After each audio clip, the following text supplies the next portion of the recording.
Well, that's embarrassing. Okay. Thanks for the tour, and thanks for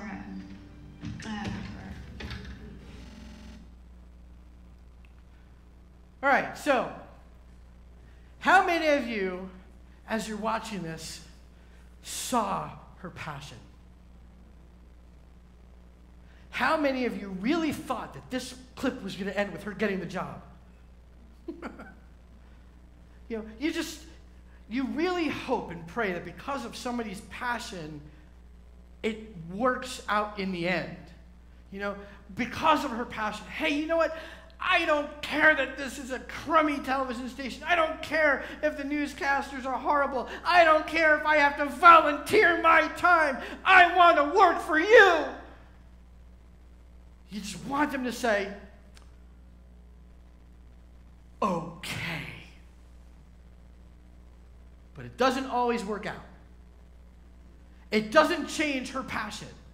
It doesn't change the fact that she felt as strongly as she did, and she stood up and fought for what she felt.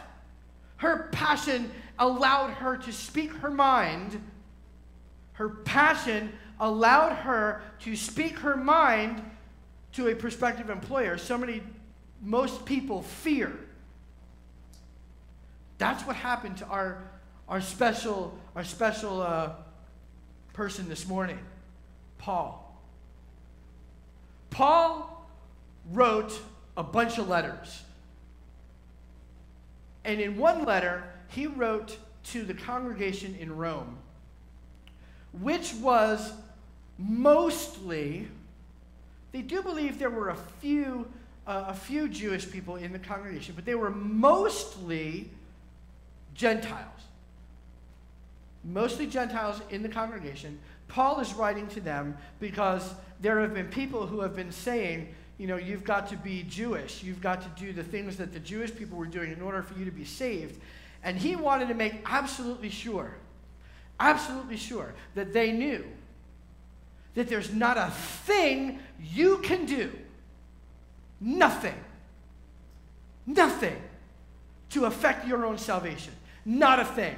Circumcision won't do it. Keeping the commandments, keeping the Torah won't do it. Keeping kosher won't do it. Washing your hands before a meal won't do it. It's not going to happen. If you try to do it in your own power, in your own strength, there's nothing you can do that will affect your own salvation. The only thing that will affect your salvation is faith.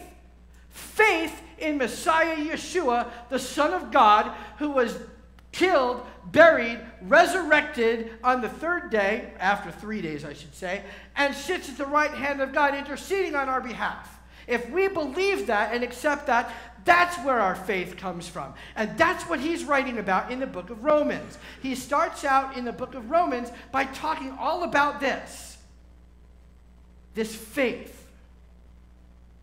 But before we can really understand Paul, we need to understand his background. His background. First of all, he was Jewish. He was from the tribe of what? Benjamin. He was from the tribe of Benjamin. Now, let's take a look at perhaps why he feels such a kindred spirit with his Jewish people. Where does it start to talk about God's love for Israel? It starts to talk about God's love for Israel all the way back, where? In Genesis, right, in Genesis. In the Torah, in Genesis chapter 12, verses 1 through 3, this is when God first calls to Abraham. He says, Avraham, lech lecha mi beit avicha. Get yourself out from your father's house and go to a land I will show you. And he says, I will make of you a great nation. And in verse 3, he says, I will bless those who bless you, and I will curse him who curses you. I will bless those who bless you, and I will curse him who curses you. Do you notice the change in pronoun? In the first case, I will bless those, plural. Everybody can bless the descendants of Abraham. But I will curse him who curses you. There's only one power, one entity that can curse the descendants of Abraham, the evil one. It's only by the power of the enemy that you can come against God's chosen people. That makes sense. And it's right there in the scriptures. If you know the Greek, if you know the Hebrew, you see it for yourself. The pronoun in the first part is plural, and the second part is singular. There's only one that can curse the descendants of Abraham. That's the evil one. So let's keep on going. In Genesis chapter 17 and verse 7, God continues to bless those people, his descendants, and he goes on to say that it will be through a specific line. In Genesis 17, in verse 7, it says, I will establish my covenant between me and you and your descendants after you in their generations. This is a reference to the physical seed of Abraham. The physical seed of Abraham. This is the Jewish people. From Abraham, through Isaac, the son of promise, through Jacob, whom the older brother will serve. We see this. So this is the beginning of God's love for the Jewish people, for the people of Israel. In the prophets, how many of you are mothers? Okay? Think about this. When your children were young, when they were really, really young, how often did you, as a mother, forget to feed your child?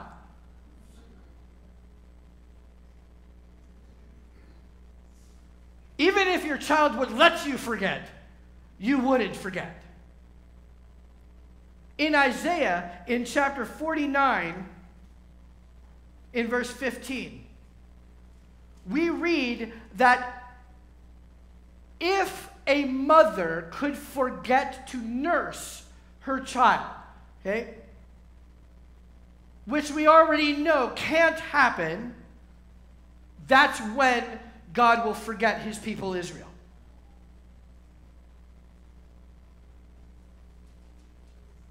That's the kind of love God has for his children Israel. If a mother could forget her nursing child, then I will forget Israel. That can't possibly happen. Ever. Ever. How do we know? Back in Genesis, God says it's an everlasting covenant, a Berit Olam. How will an everlasting covenant come to an end? Let me ask you this way. When does an everlasting covenant end? When does an everlasting covenant begin?